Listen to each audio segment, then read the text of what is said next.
Fiona. Good afternoon, everyone. This is Kate Stenyam, and I'm a program manager here at the National Rural Health Resource Center. And I just wanted to welcome everybody to the SHIP Evaluation Learning Collaborative, the first session of that today. We're very, very excited to have you on, and I know Rochelle has a lot of good discussion and information that she's going to be working with all of you on over these next 3 sessions. The federal office, how we came to land on this topic of evaluation for this learning collaborative and for the development of the guide, too, was that the federal office, the Rural Health Policy, really worked with us, the National Rural Health Resource Center, to identify this topic of evaluation as a big need for the SHIP teams and the SHIP coordinators. And that was just from, looking over some of the evaluation results that were coming in through some of the reports, but then also the SHIP coordinators, all the SHIP coordinators also identified this as a top need when everyone filled out the TA needs assessment that was sent out this last spring. Evaluation came to the top as a need for program coordinators really wanting to hone in some skills on evaluation and learn more how they can be more effective with SHIP evaluation. So that's where this need came from and was identified from. And like I said, we are very pleased to have Rochelle as a subject matter expert in this area to not only develop the guide, but also to guide you through this 3-part learning collaborative. With that, I just want to put a reminder, Fiona had put up a poll on Adobe, and if you could take a quick second to fill that out, that would be great. And with that, I'm going to turn things over to Rochelle to get started. And again, your phone lines are muted when you called in, so please press *2 to unmute your line, or if you have a question, you can always drop it down into the chat box as well. All right, great. Thanks, everybody. This is Rochelle Schultz-Spinarski. I'm going to wait here before I get started. There we go. Welcome to everybody today. I'm so glad that everybody could join us. Just so you know, this is a 3-part learning collaborative. So we have 3 sessions. They're only 1 hour in duration, which actually, given everything that we have to cover, isn't a lot of time. So as we kind of work through it, I'm going to be talking a little bit about other opportunities and kind of what we're hoping to accomplish as a part of this process, just so that we can meet everybody's needs and accomplish really as much as possible given our 3-hour sessions. So hopefully you are here to join in the Evaluation Learning Collaborative, because that's what this is all about. And these are our Learning Collaborative participants. So everybody on this list should have signed up to participate in this Learning Collaborative. Not everybody is not going to be able to attend every single one of the sessions. So for example, today we have a few people that are missing. So if you happen to miss a session, it is going to be recorded. So it's really important to go back and listen to the recording, and each session is going to have some homework components to it. So make sure that you go back and listen to those webinars that you miss, and then in preparation for each one of the sessions, work on the homework portion. The other thing that I'm going to note is my contact information is in the slides. So if you ever have any questions or you want to reach out about something, just make sure that you reach out to me directly. It is best to reach out to me via email, because I am on the road a lot, and it's easiest for me to look at emails really quickly and get back to people really quickly. So we are going to do introductions of everybody. but we're going to do that here in just 1 second, so hang tight. I'm going to first introduce myself just so that you know who I am. I think that in looking at the list, I'm pretty sure that I have not met any of you over the past number of years. So I really kind of wanted to tell you a little bit about myself so you know who I am and feel maybe hopefully a little bit more comfortable to reach out to me. So I'm actually based in St. Paul, Minnesota. Have been working in all different areas for many, many years. I started out actually working in the defense industry, then moved on to nonprofits, mental health, some think tanks. I've worked domestically and abroad, and was the Flex Program and Rural Health Workforce Research Manager in the Minnesota State Office of Rural Health. So I've been in your shoes. I've done some of the work that you've done. Not specifically on SHIP, because when I worked in the State Office of Rural Health, we didn't have a SHIP program, we just had the Flex program. For the last 17 years, though, I've worked throughout the U.S. on Flex and SHIP, program evaluations, needs assessments, planning, etc. And right now I spend the bulk of my time in the Flex arena, but have conducted evaluations across all different programs, within Flex, outside of Flex, in state offices. So for example, I just finished completing the Iowa SIM evaluation as part of a bigger evaluation team. So I've worked in all different kind of areas within the state office, but then also outside of the state office. As I had noted, I did look at the list of participants, and since I don't know you, please feel comfortable to reach out to me. I do actually know one person quite well who's going to be in the Learning Collaborative, and that's Michelle Hoffman. Just to be transparent, Michelle Hoffman and I are good friends and have been working together for a long time. So it's great, Michelle, to have you joining us as well.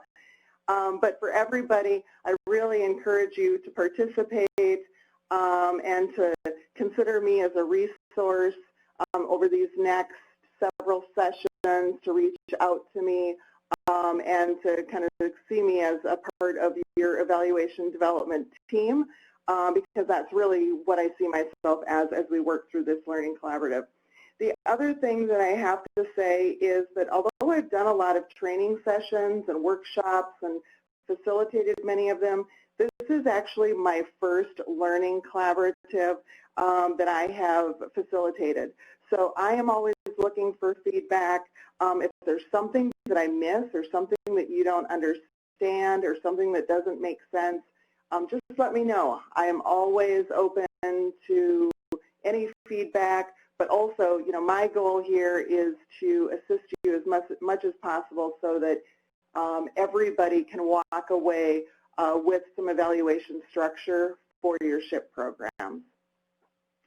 Does anybody have any questions about me before we get started and move forward here?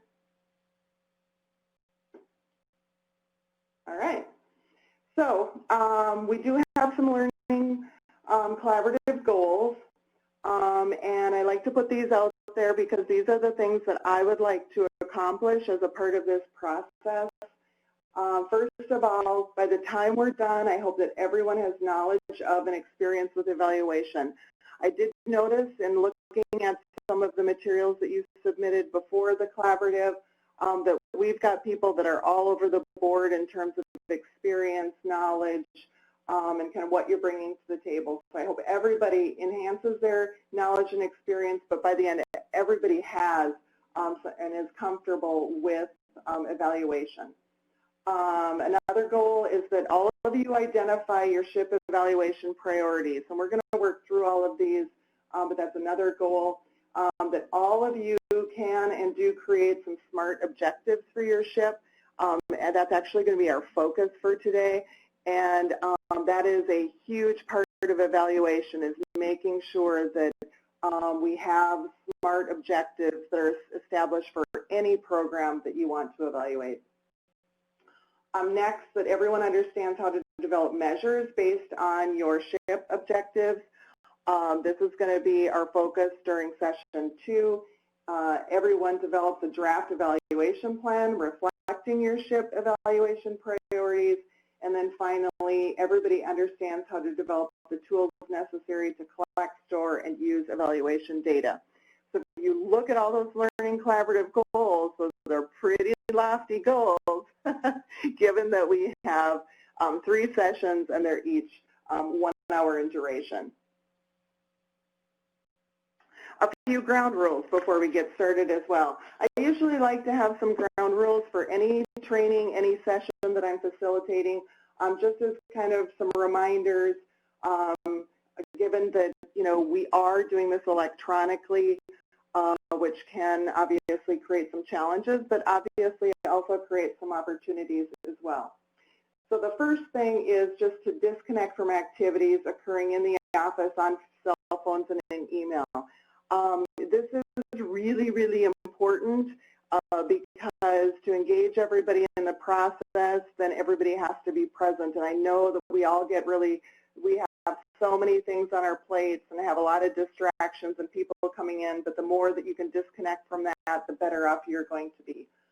The other thing is that everybody participates because this isn't a listening session. I'm going to be calling on everybody, doing some roundtable activities, engaging everybody. So the more that we can engage, the more we can be looking at what do we have and how can we move that to have an evaluation that's actually going to work for you. As I mentioned, we have a limited time together, so we're going to have to be really respectful of one another in time. All questions are welcome. No question is unwarranted. We love questions. I'm going to be using examples that you have sent to me or that you send to me throughout the Learning Collaborative. Don't ever get offended by any input or feedback. The best way that we can make changes and just put together our plans is through feedback, really kind of critiquing what we already have in place and then moving that to the next level. Everybody on the collaborative is participating to learn and improve, so keep that in mind. As I said, we've got people all over the spectrum on this Learning Collaborative. Some of you have some evaluation plans, others are just really starting with the evaluation planning process. Everyone participating is agreeing to share and learn from one another, both during the Learning Collaborative sessions and offline. I am hoping that this collaborative kind of translates into learning and sharing both within our discussions here, but then that you guys also feel comfortable connecting and learning with one another when we're no longer holding the Learning Collaborative, but also while the 3-week sessions are on and you have opportunities in between to connect one another. And then finally, there is going to be homework as a part of each one of these Learning Collaborative sessions, so that'll be your responsibility, but I am always a resource to assist with the homework and next steps as a part of that process. So, ground rules, does that make sense to everybody? Sound okay to everybody? I'm going to assume the silence is yes.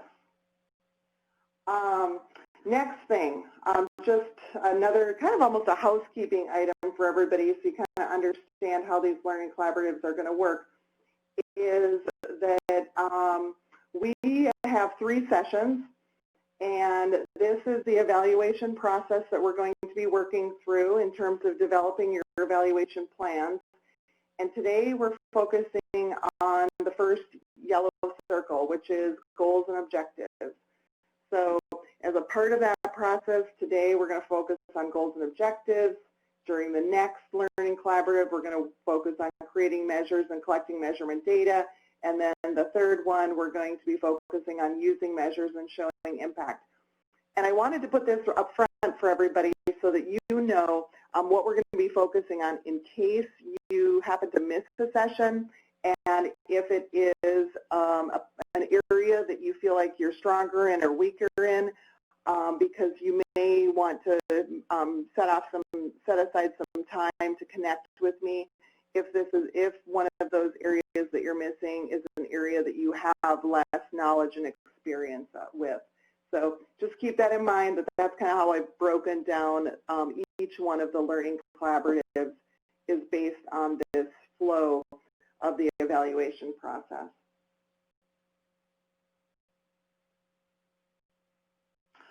For today, in terms of what we're going to be focusing on, and really this first circle of goals and objectives, we are going to, after I do this overview, we're going to start with introductions so that everybody can kind of talk about who else is on the line besides me and give some highlights of your SHIP program. Then we're going to start with evaluation overview, move into stakeholder involvement, some purpose, setting priorities, talk about some key questions, work on developing SMART objectives. Then I'll talk about homework and starting to develop your evaluation plan. So that's the process and kind of the flow of our discussion today. All right. Now that I have covered a lot of our housekeeping items and given an overview of what things are going to look like, I'm going to open it up one more time just to make sure that everybody's clear kind of about who I am, what we're going to be doing, what our process is going to look like. Any questions before everybody starts introducing themselves? And I'd just like to point out, if there are any questions, you can utilize the chat box on the left-hand side of your screen, or press star to unmute yourself. I know I went through all of that really quickly. Part of that is just kind of the time, but I did want to cover it. We won't be covering all of that as a part of every one of the learning collaborative sessions, so you can always refer back to that, or as I said earlier, email me or call me, and I can cover any questions that you might have. Okay, no questions. So we're going to actually just kind of go around the room, and I mean the room, meaning the broader room out in cyberspace, and connect with everybody. I don't know exactly who's going to be missing today, but I know that the states that are listed here have folks that are going to be joining the Learning Collaborative at some point and are going to be represented here. So I'm going to just go down the list and we can figure out who is on today. And what I'd like you to do is to give your name, what your primary responsibilities are there in the state office or wherever your location is. Tell us your location, and then just give us some highlights of your SHIP focus areas. So what are you primarily working on in SHIP? Are you working on HCAPS? Are you working on ICD-10? Are you working mainly on ACO development? So talk about, give us some highlights, just a quick flavor of what your SHIP program looks like. So let's just go down the list. We're going to start with Texas. You want to introduce yourself? There's somebody from Texas here? Yes, this is Sherry Wyatt. Can you hear me? I can. Hey, Sherry, welcome. Hey, thank you, Rochelle. So I'm Sherry Wyatt. I'm with the State Office of Rural Health in Texas, and I'm the SHIP coordinator. I also manage a couple other state programs. So in terms of SHIP, it is a great program here in Texas, and our SHIP hospitals, the rural hospitals, absolutely are grateful to the SHIP program. In Texas, we run the SHIP program a little differently. We have each of the hospitals, I think I have 110 this year, 105, I'm sorry. Last year I had 110 SHIP hospitals, and then this year I have 105. And they're allowed to select anything they want from the SHIP purchasing menu. So I manage that, monitor them very carefully, and at the beginning of the when I became a SHIP coordinator 3 years ago, I realized they really needed a lot of education on understanding the use of their SHIP money. So we basically here in Texas use the project program funds for everything from HCAP to ICD-10 coding. They use it for a large variety of items off the SHIP purchasing menu. So thank you. Okay, great. Awesome. Welcome. Let's go to Kansas.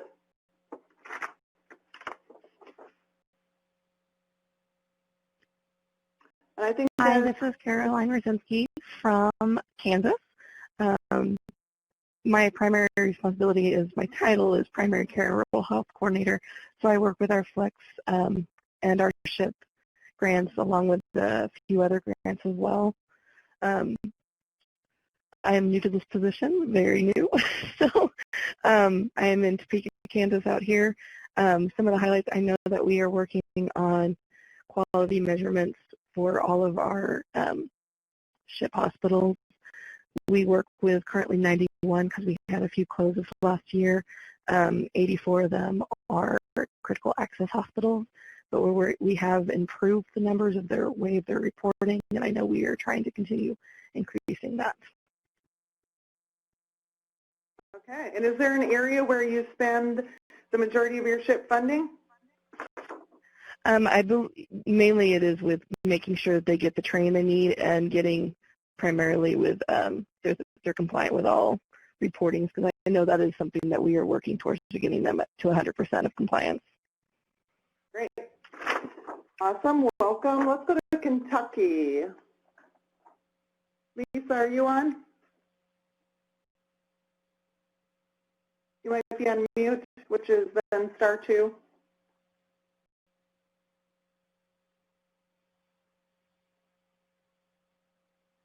Okay, we're going to go down to Kate in Alaska.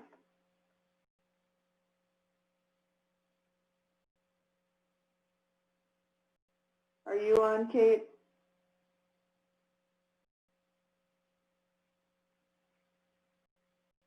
All right, then we're going to go to Rebecca in Ohio.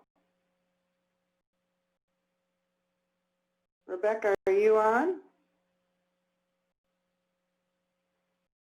I'll look through the list here on the left-hand side.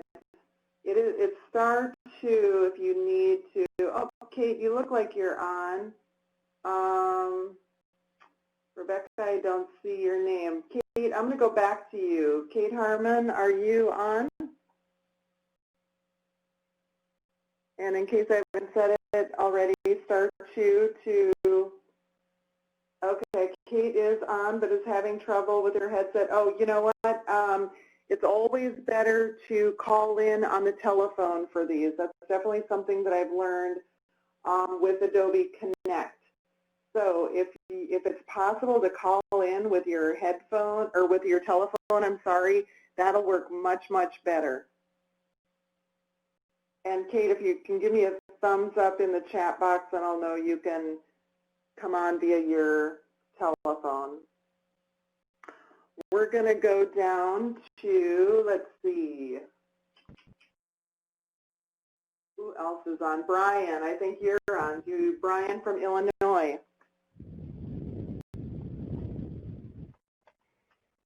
Can you hear me? We can hear you, Brian.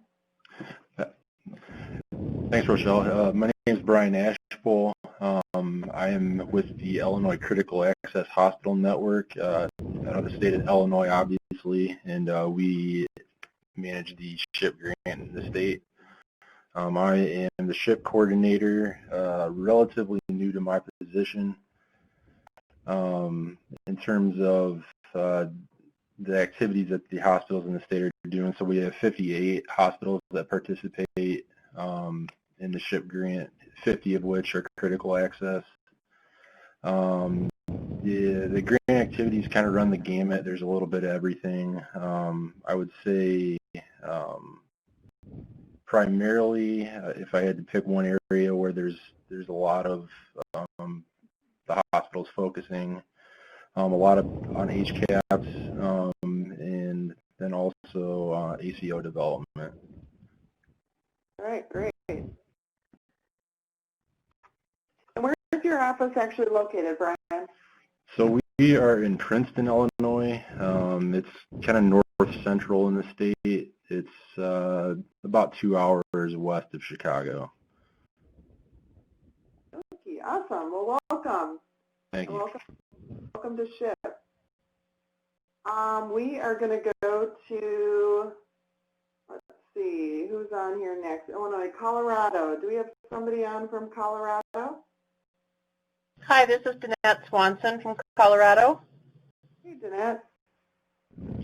I am the hospital and HIT program manager for the State Office of Rural Health.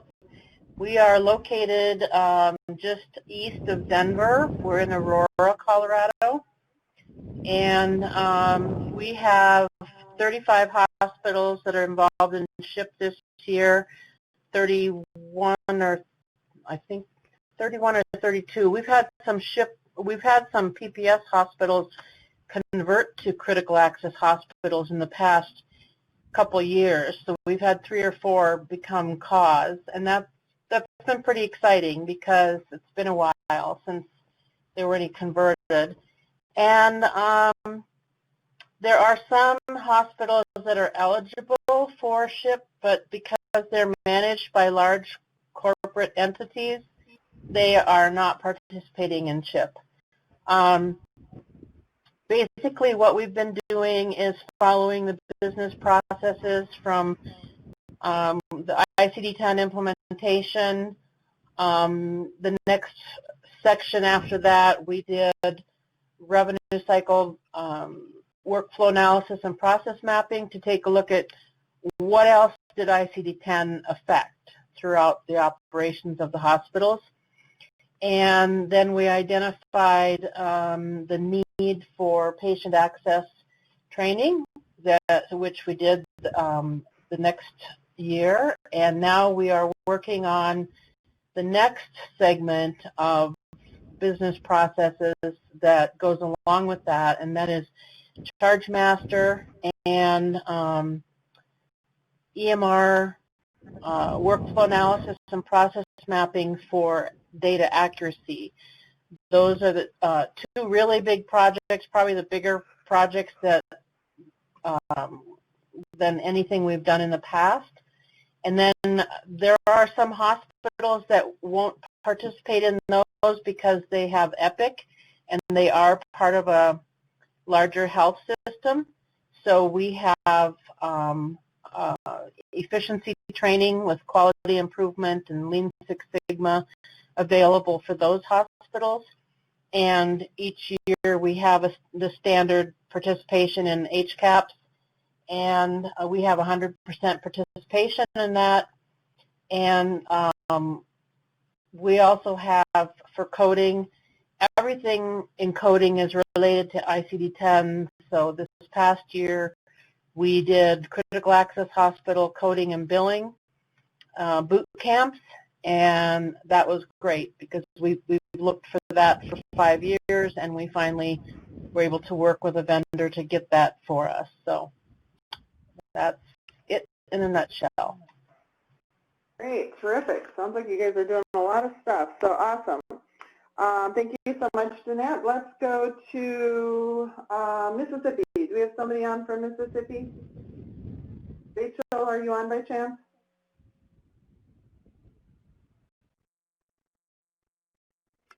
Rachel, okay. We're going to go back to Kate. I think Kate has connected. Kate, up in Alaska, are you connected? Yeah, can you hear me now? Can. Hey, welcome. Yay! Sorry, I've got an office mate, so I try to keep my headphones on so that she doesn't have to listen in. So I'm Kate Harmon, and I'm with the State Office of Rural Health in Alaska, and we are located in Anchorage. I'm very new to my position, but I'm working on the SHIP grant and then assisting with Flex. So we have kind of a unique situation here in Alaska. It can be challenging, but we're working with 16 hospitals for SHIP, and they're working on all kinds of stuff. And I would say that our program is still kind of in the infant stage. We're working on coming back from some challenges with relationships with hospitals, and them feeling like SHIP isn't really worth their time. So trying to come back from that is kind of where we are right now. Awesome. Good. Well, thank you for sharing that. That actually ties really well with something we're going to be talking about today. So I'm glad you brought that up. Perfect. All right, we're going to go to Pennsylvania. I think Lynette is on the line. Lynette, are you connected? Yes, I am, and I am here with the lovely Jennifer Edwards, our new Chief Deputy Director, who had the wonderful privilege of taking over Larry Baroner's position. So Jen and I both manage the SHIP Inflex grant, but Jen is the brains behind it, so I'm going to give her the microphone so she can talk and introduce herself. Well, I don't know about that, but we definitely partner with both the SHIP and the Flex grant. So we are located in State College, Pennsylvania, at Penn State University, so we're right in the middle of the state. We have 25 SHIP hospitals, and most of the SHIP hospitals work on value-based purchasing activities, so we have a lot that focus on HCAPs and quality reporting. But Pennsylvania is working with the Department of Health to help implement the Pennsylvania Rural Health Model. And so with that model, there's a global budget, but there is also, the hospitals are required to build transformation plans to move into more population health focused initiatives. So some of the hospitals are changing some of their activities based upon what they're doing with their transformation plans. So we're still working with the hospitals this year to change their activities to more focus and reflect what they're doing with their transformation plans. Okay, awesome. Great. Thank you. You'll have to kind of remind us a little bit about that as we kind of work through this process, because I think you guys do have a few unique things going on there in Pennsylvania. Let's go over to New Mexico. Martina, I think you're from New Mexico. Hi, yes, this is Martina Garcia. I'm the flagship coordinator. I'm also new in my position. We have 13 SHIP hospitals in New Mexico. I'm located in Albuquerque, and I have 3 contractors working for us and doing a lot of the SHIP work, and I'm still trying to figure out exactly what they're doing, so we have a lot more meetings coming up, also with CEOs at the hospitals. But we do work on quality measurements and to help hospitals transition to value-based purchasing. Okie dokie. Perfect. Thank you. We're going to go to South Dakota. Michelle, are you on the line?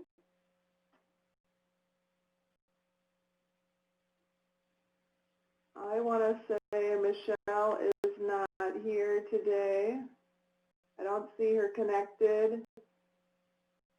So let's go to Indiana. Joyce, I think you're on. Hi, this is Joyce Thornworth with Indiana, and I oversee the SOAR and the SHIP grant.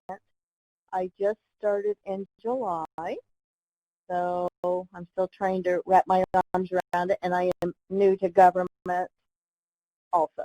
So, so it's a new environment for me. We have about 30 hospitals participating in SHIP this year, and our program is designed where the hospitals choose one of 4 programs that we have developed through our partnership with the local hospital association that focuses one on age caps or maximizing reimbursement in the outpatient setting, clinical simulation, zero suicide. So they choose one of those 4 to participate in this grant year. And then we have an optional 5th program that will actually continue throughout the 4-year program called SIP Special Innovation Program. And with that, we're talking with them to see what is your biggest need outside of what we may be providing in SHIP that we can also address to help with your education of your staff. So that's how ours is laid out. Great. Thank you. I'm taking notes, so just so everybody knows, there's a little break. And let's see, who else is on?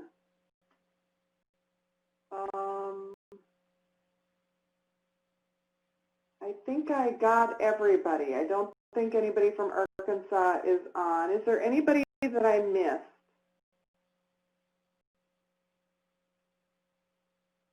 Is there anybody that I missed who's on? Okay, if I did miss you and you're having voice issues, just put it in the chat box so that we can connect with that. Sherry, I noticed that Sherry had a question about Joyce's procurement of the 4 programs. So one of the things that is likely going to happen during these, during our evaluation discussions is we are going to, there's likely going to be various questions that come up in terms of sharing what you're doing, how you're doing it, etc. And so we will all work with the center staff to figure out a way to connect on some of those topics. I'm going to put this one, Sherry, I'm going to put your question about Joyce's 4 programs into a parking lot for right now. And we will get back to those. We'll either get back to them through some kind of a discussion board that I can arrange with the center, or we're going to get back to them as a part of just a discussion here as a part of the collaborative. One of the challenges, as I noted, is we're going to run into time. I know that you guys have a ton of sharing that you can do with one another. So we will create some opportunities, and so I'm really glad that you brought that up right away, Sherry, because I do want to make sure that we can create those connections and just even a network between all of you so that you can be sharing about your programs. There's clearly some unique things that are going on, and there may be even some processes or ways that you're approaching your program that would be really helpful for some of the rest that are on the call. The other thing that you may have noted as a part of the discussion is, we have, for example, Sherry, who's in Texas, who's got 105 critical access hospitals that she's working with. And then I think the smallest group was maybe 13, and that would be Martina in New Mexico. So a big range in terms of numbers that we're talking about that are engaging in this program within each one of our states. That's just one indicator of the differences across states. So, keep that in mind as we kind of work through this learning collaborative. All right, so everybody's shared. Hopefully everybody's got some familiarity with who's on the call. I did read the information that you submitted as a part of kind of prepping for this learning collaborative. I didn't get information from everybody, so if you didn't submit or respond to the questions that were sent out in prep for the call, it would be really, really helpful if you could send those in. In particular, your attachment 5 from your SHIP grant application, which has your evaluation kind of work plan in it. If you could submit that, if you haven't, that'll also be really, really helpful as a part of this process. So we're going to get started. The lines are open. If you have questions, just make sure that you ask those. So just to get started here, one thing that I'm going to note is that regardless of what your program looks like, how big your program is, what your activities are, as we work through this process, the goal of your SHIP program evaluation, and I'm going to say SHIP program even though I know that's a little bit redundant, is to make decisions or answer questions about your SHIP. So keep that in your back pocket as we work through this whole process, that as we're working to actually develop your evaluation plans, the whole intent of it is for you to make decisions and to answer questions about your SHIP. That's really a foundational piece of evaluation. Sometimes evaluations seem really, really complex, but underneath it all, you're really just trying to make decisions and answer some questions. So as a kind of another foundational piece, and what's the purpose of the evaluation, there can be many different reasons why you want to conduct an evaluation. And you're going to have to look at what you're working on, what your strengths and challenges are, and you are going to find your purpose within this list, or, you know, obviously there are some other reasons that you could, but this is a pretty lengthy list of why you would be wanting to conduct an evaluation of your SHIP program. So first is to understand and increase the impact of the program related to the activities that you're doing, so all about impact. If you're trying to improve program efficiency and effectiveness, and I read through some of the evaluation plans, a number of the evaluation plans right now focus on program efficiency and effectiveness. Some of you might be looking to validate your program and the activity intent. Others to enhance program reporting, so information that you can send out to your stakeholders and to use just for program advancement as a whole, to support program planning, development, management, and implementation, to encourage program revisions, and to improve program engagement. So lots of reasons why you may be looking to evaluate your SHIP program. So the evaluation, yes, it's required as a part of SHIP, but these are the reasons why you would want to actually evaluate SHIP. So here's our first opportunity for everybody to kind of talk about evaluations and kind of the evaluation work that you're doing. And one thing I'll note in terms of the process that I use, but I often will have roundtable questions in the Learning Collaborative. And when I have a roundtable question, that means that we're going to be going around the table and everybody is going to be talking about kind of their experience and what they're doing. When I just have a question that's popped up to say, is anybody doing this, that'll just be for the folks that are doing it, or for example, that aren't doing it. So we're going to start with my first roundtable question is, based on this purpose that I just put up there in terms of why you'd actually be doing an evaluation, I've got two questions and you can answer them both at the same time. So the first question, based on the stated purpose of an evaluation, who is currently evaluating SHIP? And then second, who is using SHIP evaluation findings to make program improvements or decisions? So two very different questions. So who is actually evaluating SHIP? And then also who is using their evaluation findings to make program improvements? Now this is just an open discussion. There's no answer that's required as a part of this. We know that everybody's at a different point in the process. It really does give me and others a sense of kind of where you're at and where you think that you might be. So let's just start going around the table. Sherry, I'm going to start with you. One, are you evaluating SHIP? And then are you using your evaluation findings to make improvements or decisions? Yes, I mean, I guess I understand the question. Yes, I'm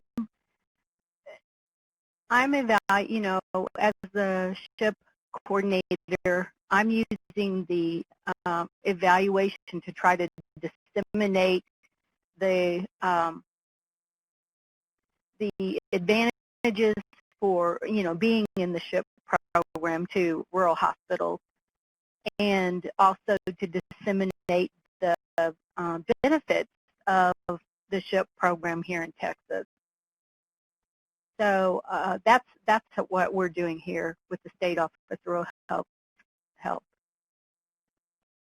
Okay, great. Caroline, how about in Kansas? Do you think that you're right now, kind of with what you're doing, do you feel like you're evaluating SHIP? And then also, if you are evaluating SHIP, do you think you're using your findings to make program improvements or decisions?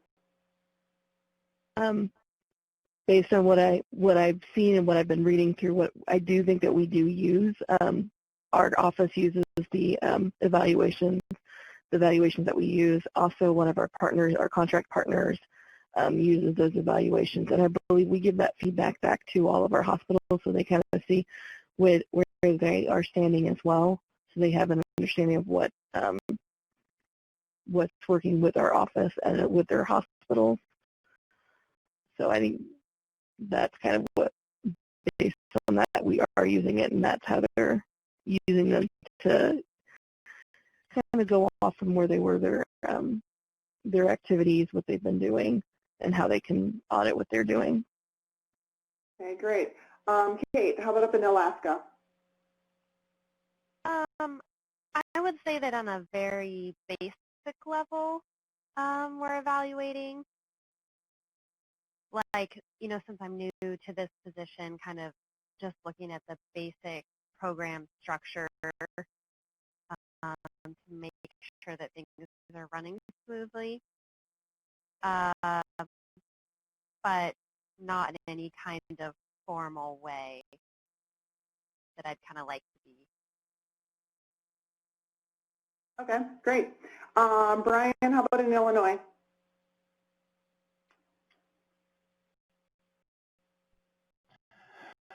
So yeah, at ICANN here, we do the evaluation based on the reporting that the hospitals do to us. We collect what information we can gather from them.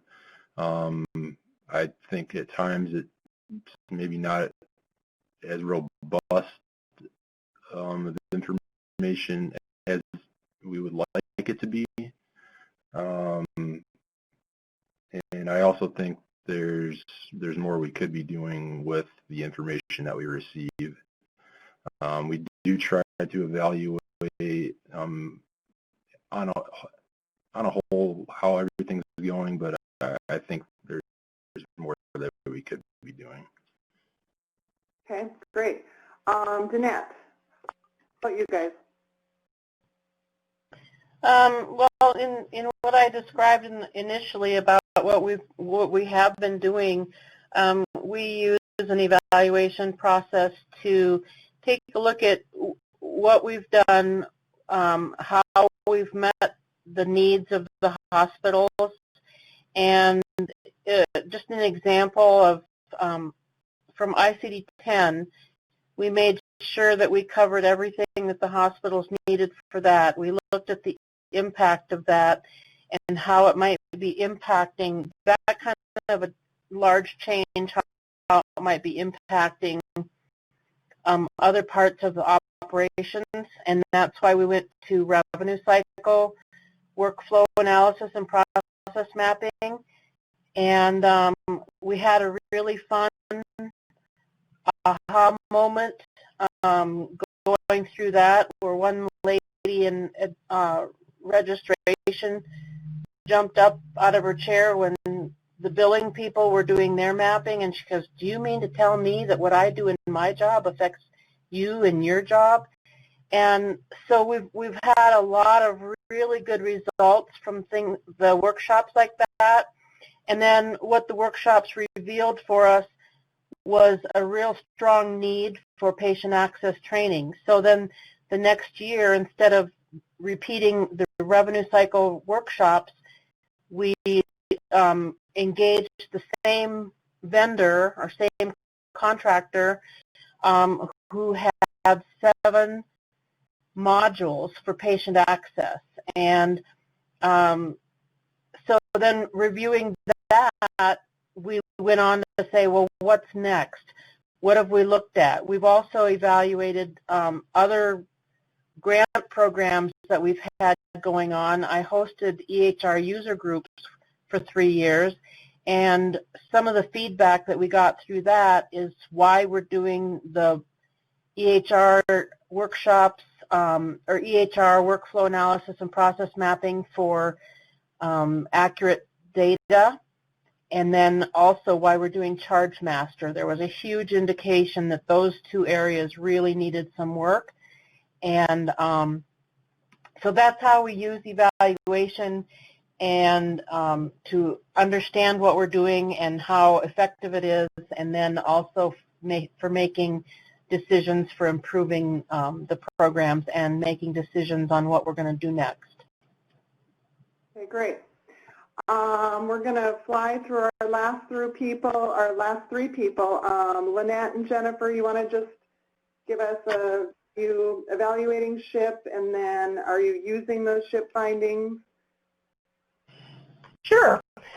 Yes, we are both evaluating the SHIP as well as the hospitals, because again, a lot of their selection is based upon whether or not this is beneficial to them as well. So I think we are using it to make improvements and decisions, but like many of the other people said, I think we can be doing more. Okay, great. Martina, how about in New Mexico?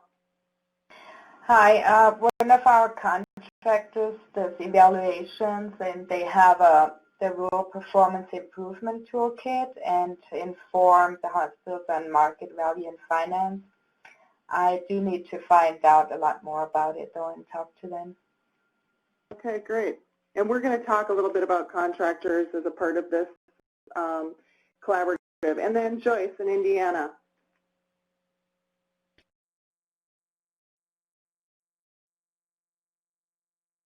Joyce in Indiana.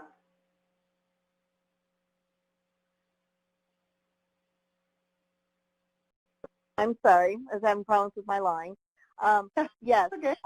So we do evaluate the SHIP. When I came on in July, and I had to do a few months later, I think, our evaluation from the prior grant year and looking at outcomes, I saw that we really could improve on actual documentation to support our outcomes. So this year for each of the programs, the project leader, I've sat down with them, and we've actually sat down and determined what will be more or less our hard copy documents to go back to support improvements or lack thereof. Okay, great. All right, so it sounds like we have a combination of folks. Well, everybody's doing some sort of evaluation, but everybody is really looking to make improvements in evaluation. So as a first step in this whole evaluation process, and one of the first pieces that I want to talk about and kind of cover with everybody is the stakeholder engagement piece. And I know that that this isn't, we're going to talk about stakeholder engagement today, but it isn't a part where we're going to be breaking down and working on it specifically as a group to engage your stakeholders.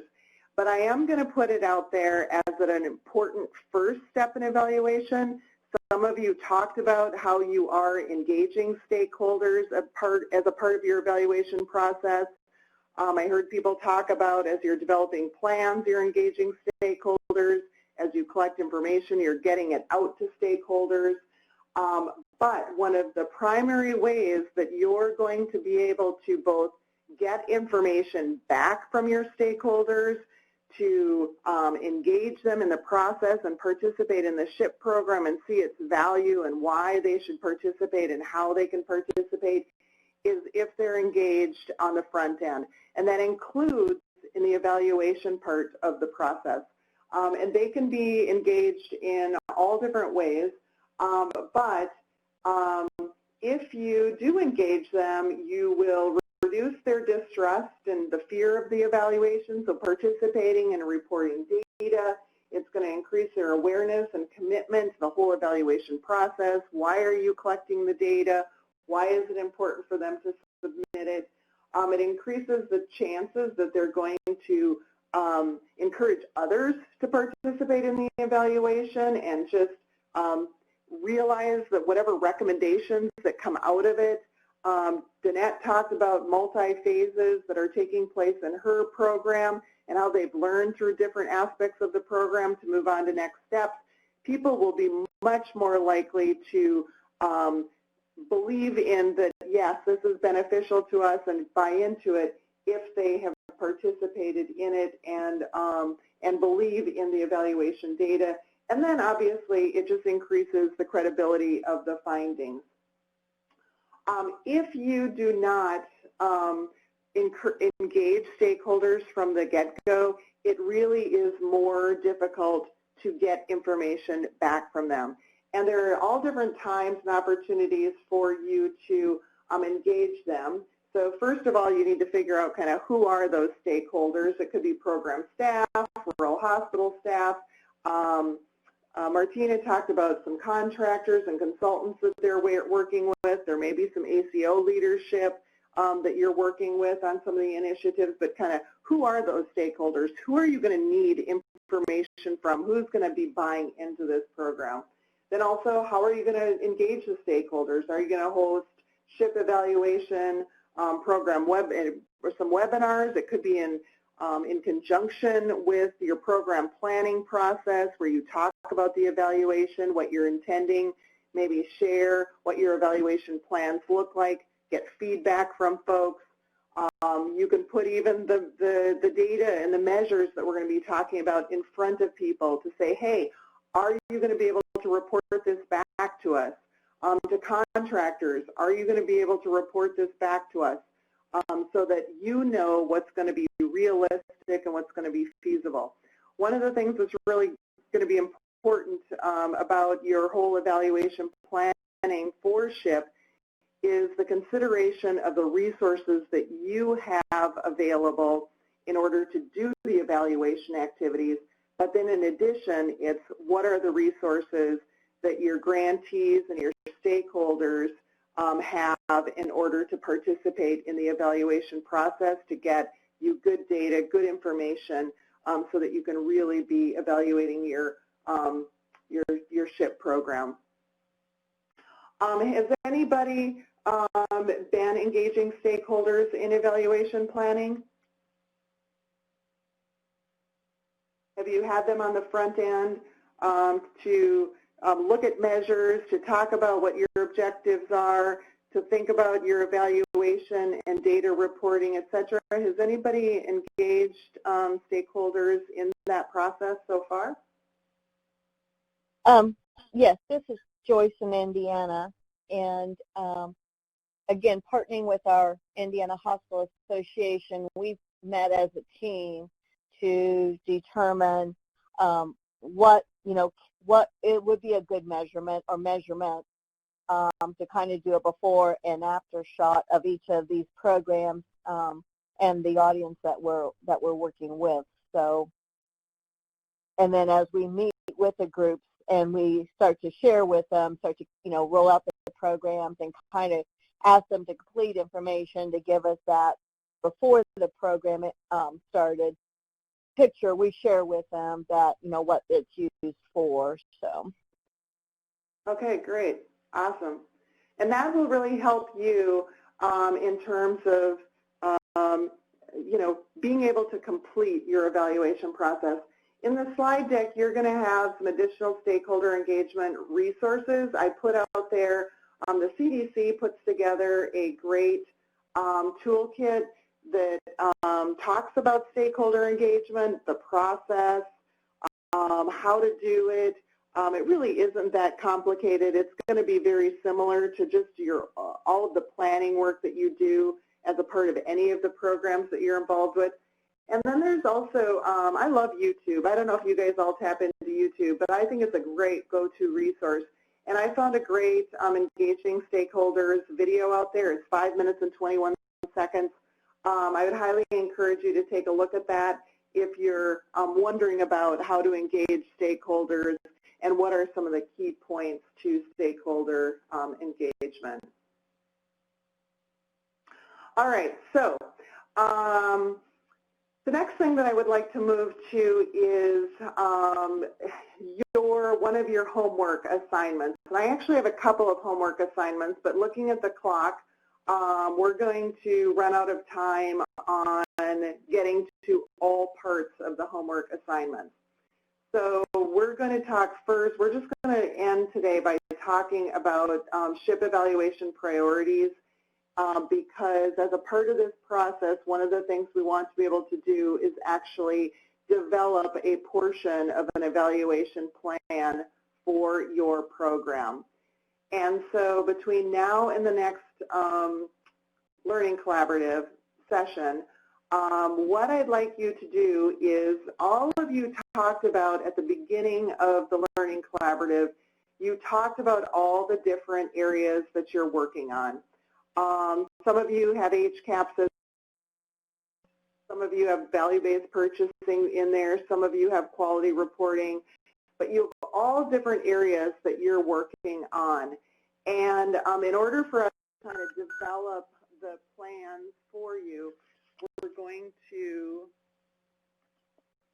going to have to hone in on some specific areas and objectives, goals that we can work specifically as a collaborative so that we can get into the details, develop the objectives, but also develop the measures for that. So what I'd like you to do is I would like you to look at your activities, all of your goals, and I'd like you to identify a specific goal or a specific area within your current work plan that you're going to focus on as a part of this collaborative. You may decide to choose something that's based on the number of CHs that are impacted. It could be the potential for replication because you can take that, whatever we develop for evaluation plans, and apply it to other parts of your program. It could be a strategic value for your program or CHs, something that is kind of a high priority that you're working on. It could be something that you're trying to determine, do we continue to work on this in the future? Does it have to do with data, staff, resources available, so data that's available that you can incorporate into your evaluation? But I'd like you to choose one priority area. Maybe it's a goal. Maybe you've got within a goal, you've already established some kind of secondary goals